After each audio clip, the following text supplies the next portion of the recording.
All right, thank you very much. So, welcome to everybody. Being part of the session, we would be discussing the Immunization Agenda 2030, which is part of the Sustainable Development Goals which we need to achieve. Uh, if you can move forward, Tiffany, and we can discuss the ground rules for the session. All right, thank you. So here are the ground rules, and if we like if when we start when you come in the session, you are requested to type the city and country you are connecting from into the chat window so that we get to know from where you are connecting with us. And I request you that listen and ask your questions in the chat only. Do not click on the ask to share audio and video unless you are invited by the speakers to join the panel, just because we have limited number of people who can be part of the panel. So looking forward for a great session today. We have can you please change the slide, Tiffany? Thank you. Next. So it would be we will be having presentations from the speakers, two very qualified and highly professional people from the WHO and the API we'll be discussing. So there would be two presentations from the speakers. Then we have the panel discussion and the question and answers. And later on, there would be notes taking as well by me, or if the reporter or the volunteer he comes. And later on, after the session, you can see the link given here. You can see the report after the session on this link, on this Dropbox. Next, please. And resources today, what we have is Dr. Ann Lindstrand. He's the API unit head of WHO headquarters. And then we have Dr. Ellen Brooks, who is the managing partner of Bridges to Development. So two really qualified professionals we have today as our speakers, and it's it's really good to have them here on board, and I welcome them. And furthermore, I just hand it over to Mr. Ellen. Tiffany, kindly, if you can. Thank you, Dr. Mohammed. Obviously, if I can briefly introduce the session and Dr. Lindstrand. First, I wanted to say thank you very much to the Geneva Learning Foundation and to the collaborators and colleagues and sponsors for organizing this. Briefly to say that Bridges to Development, we're a nonprofit, non-governmental organization working to advance economic and social well-being for communities that are seeking to overcome health and education boundaries. We are very new. We're only started in 2018, working between particularly Seattle and Geneva, Switzerland. And we're a strategic partner with the Geneva Learning Foundation. When we began the discussions for this session, it really became apparent that the initial years of this new decade will be defined by our collective responses to and recovery from the COVID-19 crisis. And that is really challenging all of us to strengthen our immunization programs and primary healthcare systems. That challenge is significant. It's going to face us for the years to come.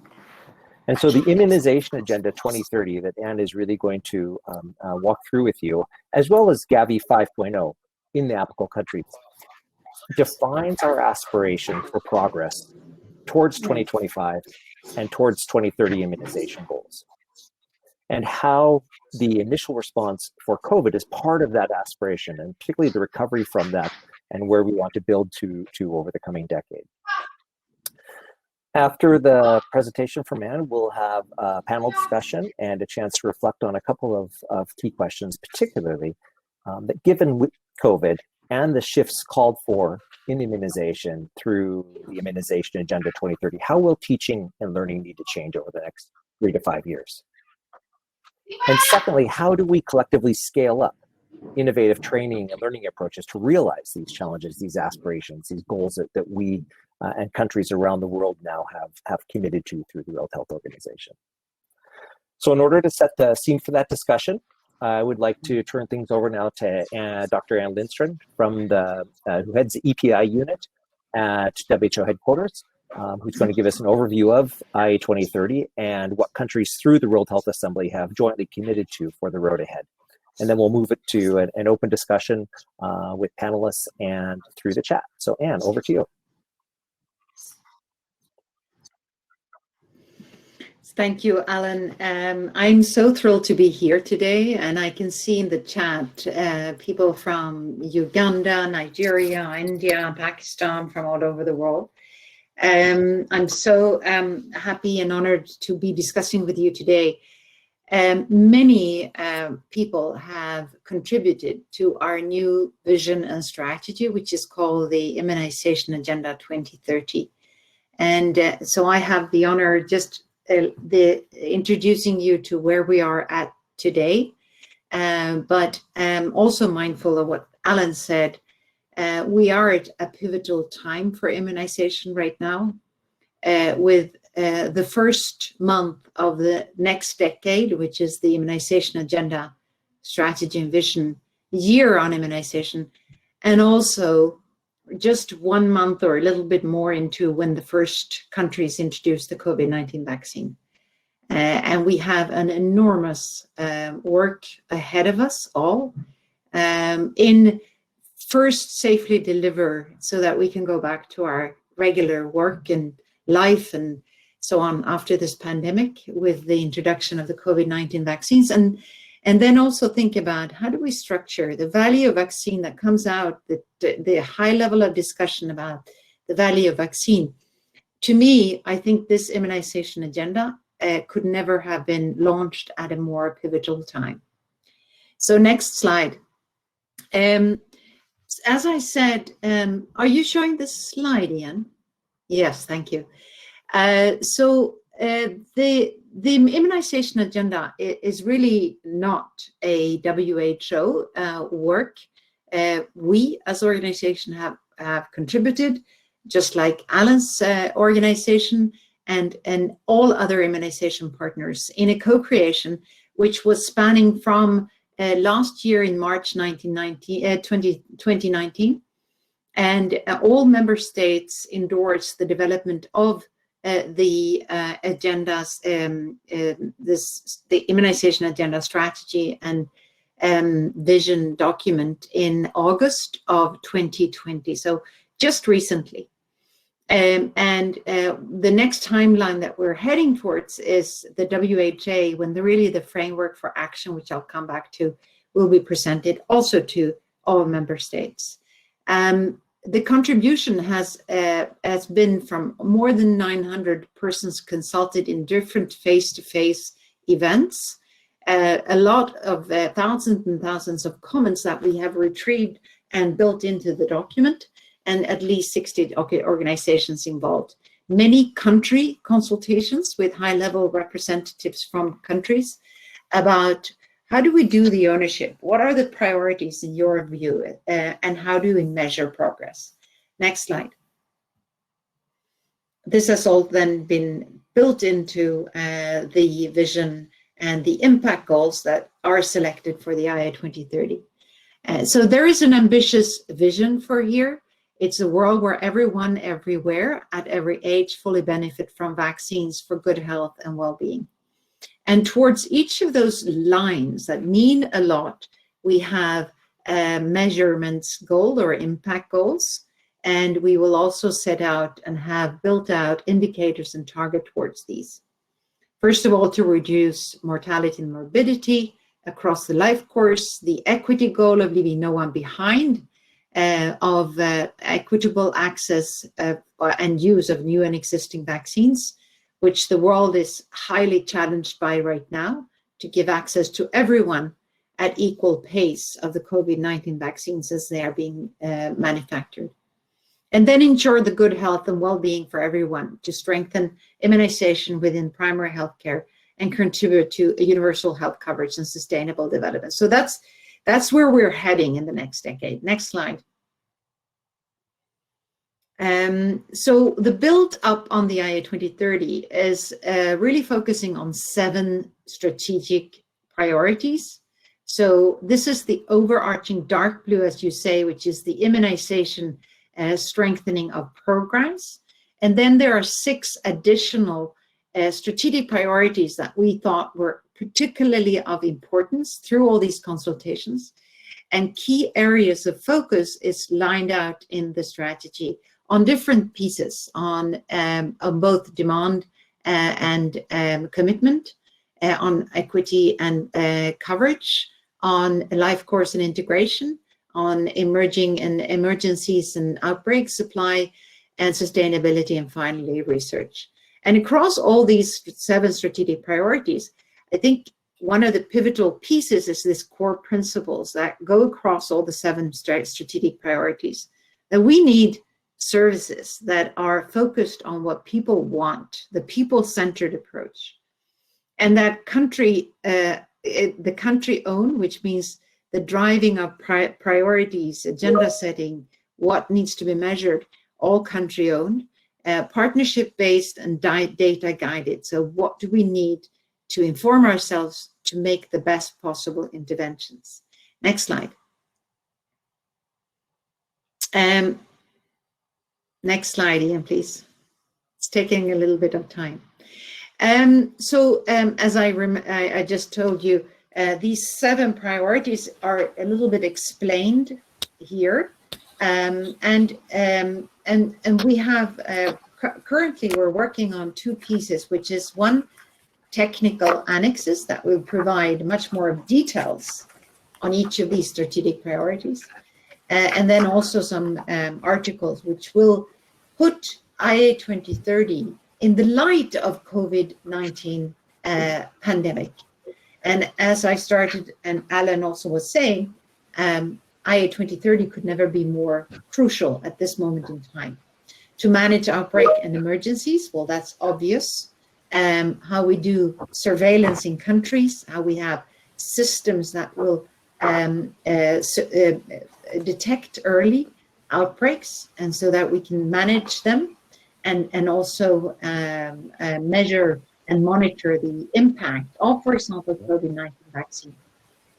The supply and sustainability, hugely challenged, as I said before. And then also PHC and UHC. The vaccines not be delivered without the healthcare workers, without safety monitoring systems, without the supply chain logistics. You know this much, much more than me. All those in the systems that needs to work is now put to a test with the COVID-19 vaccines. Life course and integration. These new vaccines are pivotal for the elderly and for medical risk groups, maybe beyond many of those target populations where we traditionally in EPI programs. And then finally, the research and innovation, where honestly, the world has never seen a development of vaccines this fast. Next slide.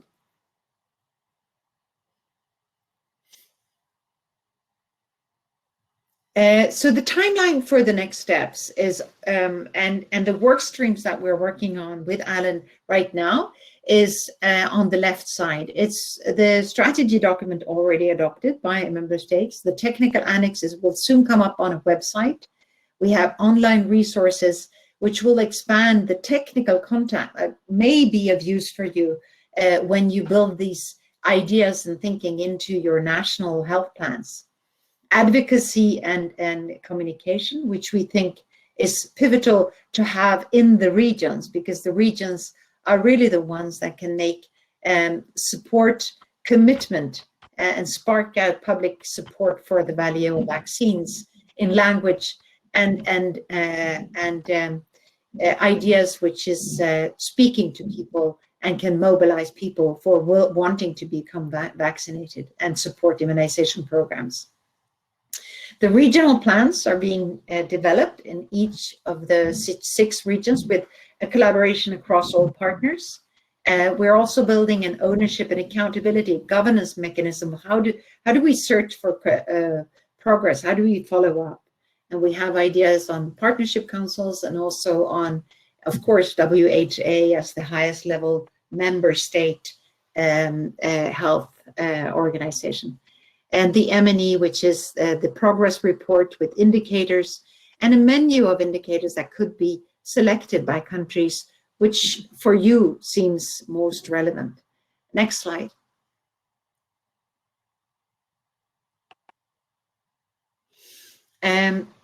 So the next steps is we have the vision. You can start clicking, Ian, and we have the global strategy. What is next needed? Well, to implement IA 2030, we need all those cornerstones, the plans, which is the regional plans and the national plans, the technical annexes, the monitoring and evaluation, the ownership and accountability, but also the communication and advocacy to reinforce and to stimulate actions into following and doing the best for reaching every child, every person that needs immunization in the next decade. Next slide. And I think that's the final one. No, next 2 slides. So here's a more detailed slide from the country lens of the implementation. First, on the operational planning. Well, you all have different health strategies or national health strategies or immunization strategies. What we're hoping is that IA 2030 will be useful for you to divide and collect and focus the national immunization strategies on some key areas that has been agreed and that we think are really crucial in the next decade.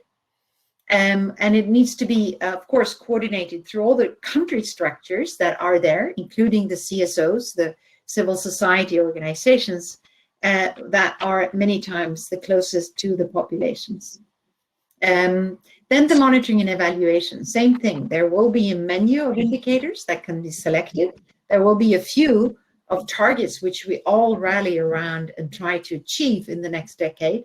And then on the ownership and accountability, as we said, the WHA in WHO, so the World Health Assembly, representation from each country, but then also some key crucial mechanism in country, the regional committee representation, NITAGs, the ICC, and civil society platforms. This is places where we really hope IA 2030 will be on everyone's lips and try to focus our attention to and direct immunization programs in the decade that comes.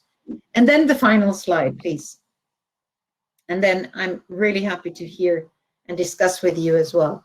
The last slide is just what is new. What is new in IA 2030? Well, first of all, there was a bottom-up co-creation, and then a very strong sense in all the consultations we had that we need a tailored implementation. We can't have one size fit all. All countries and subnational regions are unique. You need a tailored country context adapted strategy that can be flexible in different implementation phases. Adaptable to change, shouldn't be set in stone for a decade. Target on inequities, hit inequities and find the last, leaving no one behind. And then a strong system. Stop to think about immunization or vertical programs, even more, the polio or the measles, as vertical programs. What we're talking about is self-services that works for people with all services including, so building strong systems. Gender responsive strategies, unique. Measles as a tracer, which will signal where there are weaknesses in systems. Life course approach, breaking the wall of the infants, that vaccines can be given at any age, and depending on age, there are specific vaccines that needs to be delivered to protect populations that elderly and medical risk groups. Partnerships beyond health, not just work within our own world, but go beyond. Look at education, logistics, everything else beyond what is only immunization and health. Accelerate innovation, and then better use of existing resources and safe sustainability, because we know in the decade that comes that the polio program will be ramping down, that many countries will be transitioning out of Gavi support, and that domestic resources will be in focus in the decade that comes as well. So this is a brief overview. I'm very happy to leave over to Alan to lead us through the panel and discuss with you today. Thank you very much, Ann. Thank you. And we very much appreciate the comments that have been coming in through the chat. And I'm actually going to start with a couple of those, Ann, which are really clarifying questions and helpful questions. and then ask the panelists if they have further clarifying or initial reflections on the presentation and the context of Immunization Agenda 2030 as we look forward through COVID to the years to come. And then we'll move into the specific discussions. So Dr. Ndayo in the chat asked about the country stakeholders that were involved in the co-creation process, Anne, and if you're able to speak a little bit more about that, and particularly if there were some national levels involved. Yeah, well, different country representatives have been part of the process right from the beginning. So we had, first of all, in a big forum right in March 2019, representative from Nigeria. I see we have colleagues from Nigeria here and many other countries as well. But then we've also had touch points during the development. So this last summer, we had extensive hour-long, many hour-long consultations with, I think, 26 countries in all world areas of the world. And this was interesting because we had a cross-level teams from these different 26 countries with everything from ministers to health or directors of health or primary health care, immunization program, EPI managers, CSO representative, NITAGs, so technical and political people who were giving us very strong feedback. And then across the 2 years of development, or a year and a half now, we've had several member state briefings, so supplied consultations and tailored discussions in separate member state briefings, but also at the EB and the World Health Assembly. And then I can say of all those thousands and thousands of comments, they came from all over. So the comments in emails, we had an email address where everyone could contribute, read the drafts. We had 4 drafts along the way. And so we have massaged this into really what we call co-creation. Thanks, Anne. Inputs from many really people. is important. I think part of what is also powerful about the community that's here is, again, that the co-creation, it was not just, as Anne said, call the national EPI manager or call the a bilateral partner development. It really was from the country level, from the facility and service level, informed by the whole network. One more comment and another question in the chat, Anne, and then I'm going to come to the panelists. So the comment is from Dr. Rashid, who notes that IA 2030 seems to be an essential document for countries that are considering any strategic plans, such as updating their national immunization strategy, CMYP. So I don't know if you want to comment on that. But the second one is from Dr. Sambo, who asked, what are some of the targets in IA 2030? And if you want more generally, how are the targets for IA 2030 being set together with countries? Over. Okay. Oh, 2 super questions. And the first one, oh yes, definitely. I mean, really, what we hope now is that this strategy would be immensely helpful when you do your own national immunization strategy. So that right on exactly what we would hope for, because the collective knowledge has been put into both the strategy document, but also the technical annexes. So you'll have many ideas and thinking and key actions. These would be crucial areas where you can expand, think, build your own immunization strategy. So absolutely, you're right.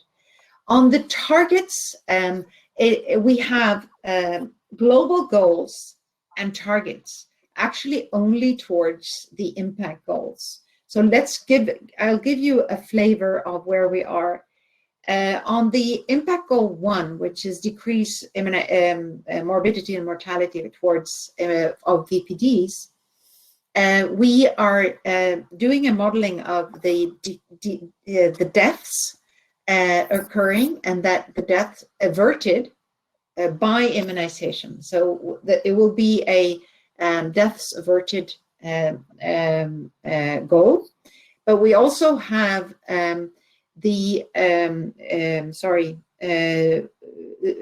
another one, which is a sub goal of that, which is putting in all the regional and globally agreed goals on the diseases we can and we want to control, eliminate, or eradicate. So they will be followed within that first target for one. We also have another target where we say we would like to decrease the zero-dose children by half by 2030. So those are the children that are never reached. So finding new ways of going to the edge and finding the communities that are least served and immunize them, not just once, but actually bring them into for a full immunization. So half the number of zero-dose children by 2030. And then we also have some targets when it comes to decreasing down to zero big outbreaks of measles and other preventable diseases, vaccine preventable diseases. And finally, we have a goal which is aligned with the universal health coverage. So the what is it called? The universal health coverage score, and how it aligns well with the DTP3. I can send you in the link. We have the latest link to the framework for action. Alan or I can send you, because it explains much better than I do here, and I didn't bring a slide on the targets. They were discussed last weekend at the executive board of WHO, and we got a lot of positive feedback that we're on the right track. They will be finalized before the WHO. And so I can work with the organizers to absolutely make a copy of the framework for action that's being considered by the World Health Assembly Executive Board, and then the World Health Assembly shortly for people. I think I really appreciate the further comments coming in through the chat. That's great. I do want to turn it over to some of the panelists. It looks like we've lost Dr. Mohammed. Perhaps Dr. Emmanuel Musha, maybe you want to start off and see if you have any clarifying questions for Dr. Lindstrand, or if you really want to dive into the meat of the question, which is, given the shifts both called for in IA 2030, much more co-developed building from the country, much more integrated around the delivery of interventions, for example, how will training and learning need to change over the years to come? What's on the road ahead for us? Over to you. Dr. Emmanuel?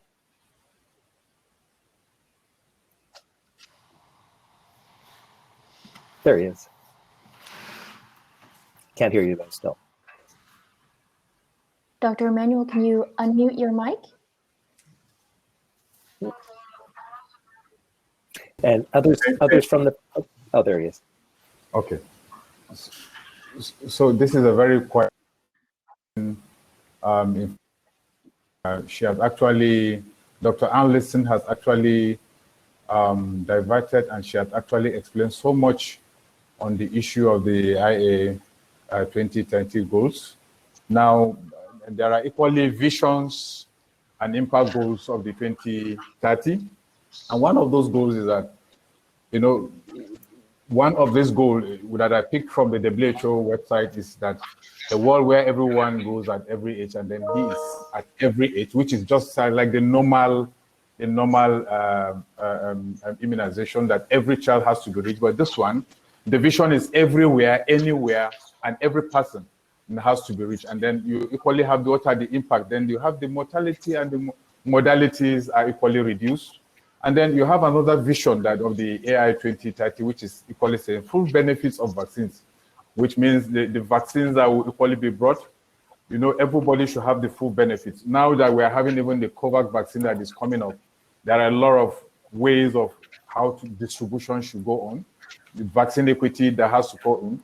Then, now you could look at a lot of countries are having issues, even on vaccine price equity, but for that goal, it's equally looking at the distribution of vaccine.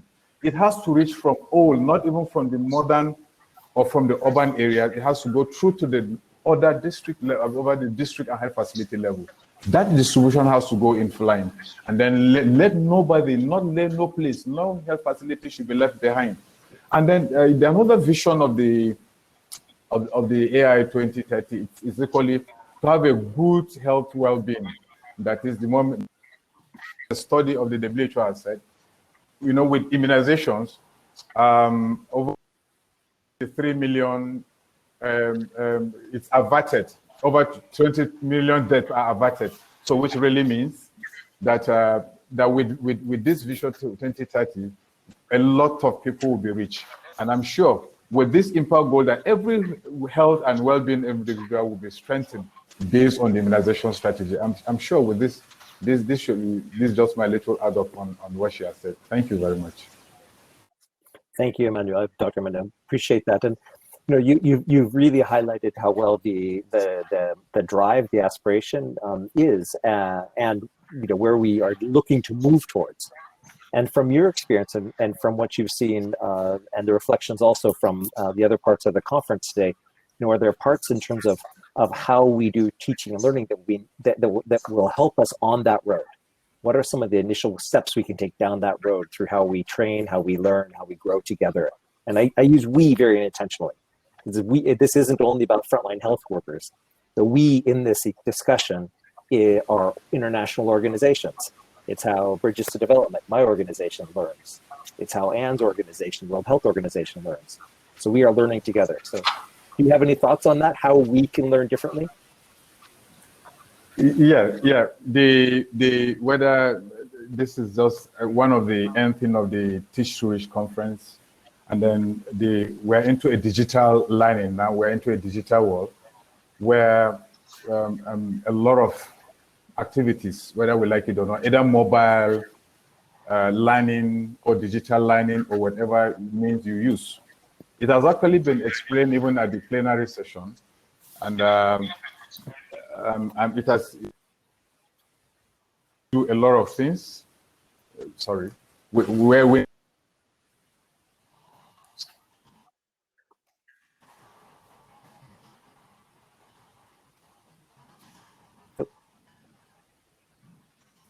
Sounds like we may have lost Dr. Emmanuel. So I'm going to move forward. We can come back to him when his connection comes up, and move next to Dr. Fitwi, and then come to Dr. Angela. So Dr. Fitwi, what are your reflections on what it's going to take in terms of the learning and growing? And please make sure you introduce yourself as well as your role. Thank you so much. Thank you, Dr. Ann and Alan, for having you. I'm very impressed with the presentation and with the plenary, with the session. So my name is Fitwi Meles, originally from Ethiopia, but currently working in Malawi as a STOP program consultant. So I'm very happy to be part of this one. So I would rather even I had just one question to Anne, maybe to further address that some concern I have on the presentation, that I have seen I was very impressed with the last slide, that what is new really in the 2030 immunization agenda. One of them was like the bottom up. The most very important just aspect or new aspect that I have seen, and that I really believe it is a kind that brings us, that drives us to equities everywhere, because all voices are heard equally when it comes from bottom up. Now, when we talk about top bottom, you know, some regions, some country may have, some may not have, some districts may have, some may not have, but when we really rely on bottom up, that means everywhere the equity comes now.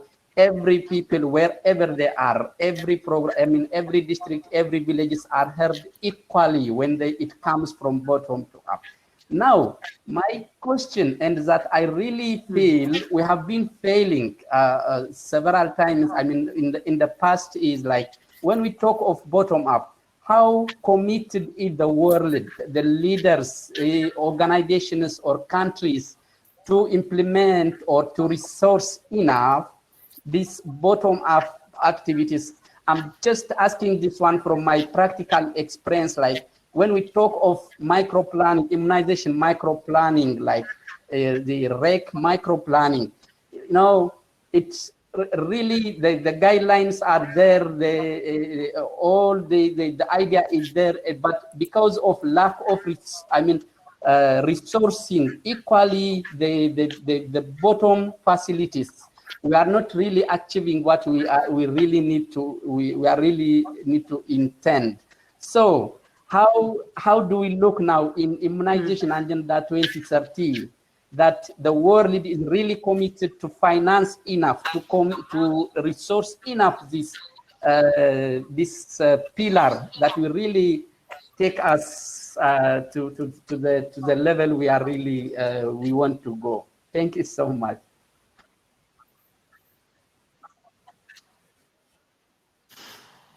I don't know, Alan, do you want me to respond a little bit? I think this is a really good, focus and realistic questions you also have. And I think that we have seen in the COVID-19 pandemic how immunization programs, really have been creative and innovative. I saw some comments also in the chat about the solutions is usually really closest to where the populations are, the people are, and I think yes, it was Chika who was coming, and so I think we don't have a choice.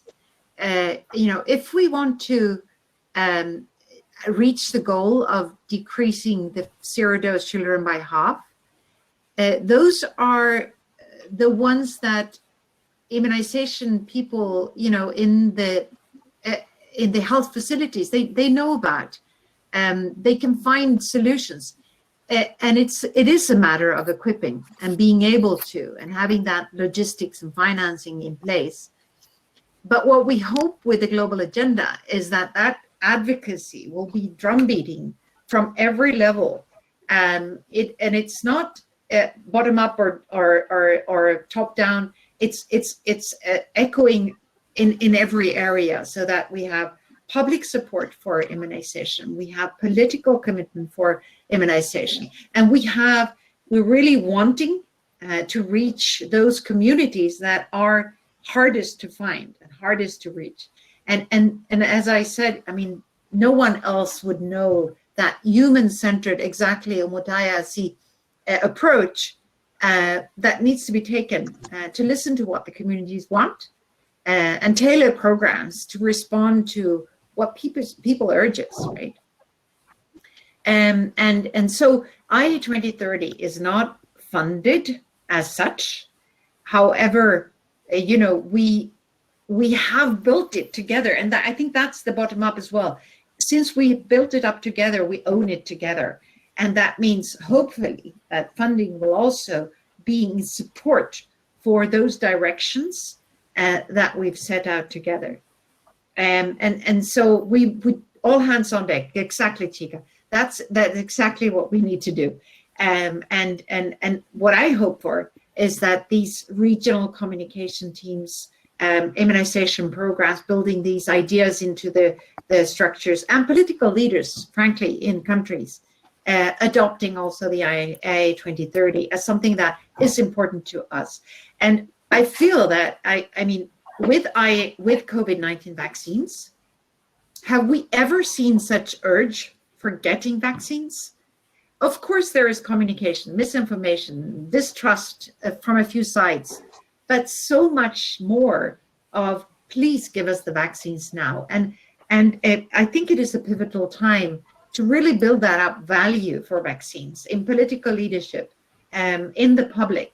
We will see, hopefully, that these COVID-19 vaccines will take us back to our dear ones. I'm talking to my elderly parents who are 83 and 84, often. They're so isolated and bored and are daring not to go out, I hope for us to come back to reality, and vaccines will take us there. I can just compliment what Anna said also, excuse me, that I think as we look at IA 2030 being something that has been developed is a co-creation process, that means that it is reinforcing and is living the same message that COVID is teaching us, which is not about how do you immunize your children, but it's how do we immunize our children together. And across countries, across lines, we actually need to align, which doesn't mean all things are the same, but the strength of the impact of immunization comes in that alignment, in that getting the scale. And I think this is that alignment towards scale, towards those impact goals, are the kinds of things that I-2030 can help with, regardless of low income, middle income, high income, regardless of this community, that community, this region, that region. It really is an alignment that needs to come through. Been some really excellent comments I want to call people's attention to in the chat, and a really strong sense of around the human-centered design, as Ann noted, the challenges that COVID are presenting for us, but also the opportunity that it is being raised there. And I really like the strong emphasis on the bottom-up that many of the comments are emphasizing. I think Dr. O'Brien, in her introductory comments, used the phrase crowdsourcing. You know, that we need to learn from across the levels about how we can move forward both with COVID and with the future generation of immunization. So before we come back to more comments from the chat, I want to pass it over to Angela. Dr. Angela, do you have reflections or thoughts on the questions and I-2030 more generally? Yes, can you get me? Yes, we hear you well. Yeah. Well, I appreciate Dr. Ann for the great presentation that you brought forward about the IE 2030. And we here at Teach to Reach Learning Foundation, we have learned a lot. I forgot to introduce myself. I'm Angela Kisoso from Kenya. Mostly based in Kenya and working with immunization projects. My concern is mostly on cold chain and logistics. And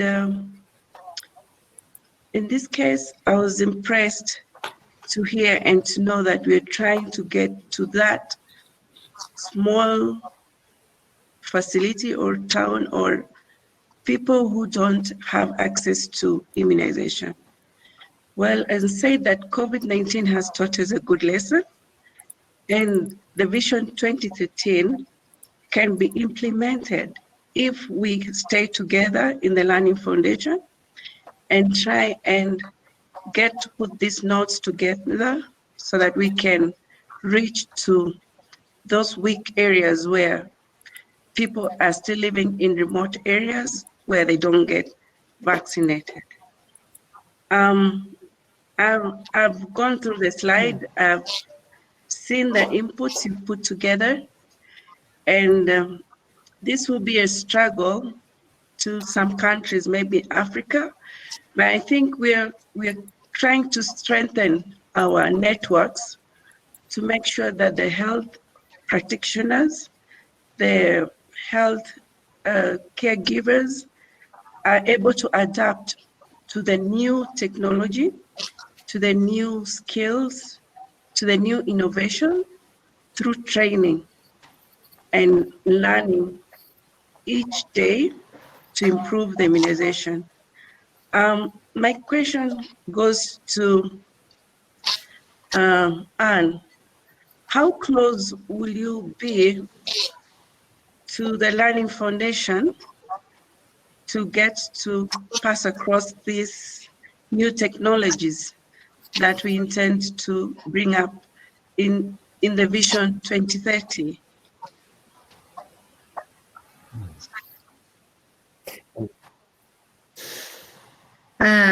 So you put me on a spot, Angela. I would be happy anytime to contribute. Honestly, it's not just contributing, but learning myself. I was part of one more session before, and I think the way you have set up the conversations in the Geneva Learning Foundation, it really makes it for a double learning, you know. And I remember the last time we discussed the COVID-19 vaccine implementation, I took ideas directly there into the work of global guidance and trainings and tools and what we do. I do agree that COVID has learned that we can have conversations, across the world with so many continents at the same time and have huge exchange and learn from each other. When I was EPI manager in Sweden, the best learners I had was those other EPI managers in other countries, because they knew exactly what I was going through and the questions I had. So peer-to-peer learning for me is probably the most efficient. And I think that with COVID forcing us to be into more of a digital training, discussion, learning area, this can be accomplished much more easy. So you just reach out, I'll be there. Really appreciate it. And we are coming to the end. I do want to allow people time for the networking, which I really enjoy that part as well. I know personally I try and participate in that.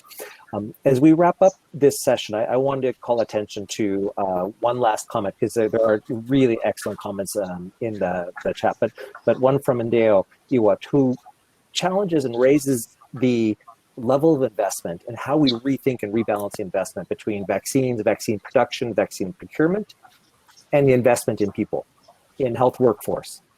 And, if we look back to the last 10 years, to the Global Vaccine Action Plan, the one target that we really not just hit, but really exceeded was on the new vaccine introduction. It was about getting vaccines out there. And what I've heard from this argument and from this discussion today, is that one of the key differences going forward as you look at IA 2030 in the 10 years to come and the success for the response to COVID, it's going to be about the people. And how do we, yes, bring the vaccines, but that those are not going to be nearly sufficient, that we are going to need to invest from the bottom up, from the communities up, in the people that can help this happen. And I think that is a really, really strong difference from the last decade, and is a strong challenge, and to us, to everyone on the call. So I really appreciate the contributions, reflections, and I also appreciate the commitment to be part of solving this and taking on this solution, such as platforms like this, and through continuing learning together in the not just weeks, but months and years to come. So thank you so much, Dr. Lindstrand, and thank you particularly for joining us today. And I do want to highlight that if you have COVID-specific questions, and we'll be answering some of those in a subsequent session. So that is part of the hats you wear. So we're really pleased to have you with us today. So thank you, everyone. And now I recommend you grab a glass of water and join the networking. So thanks, everyone. So much.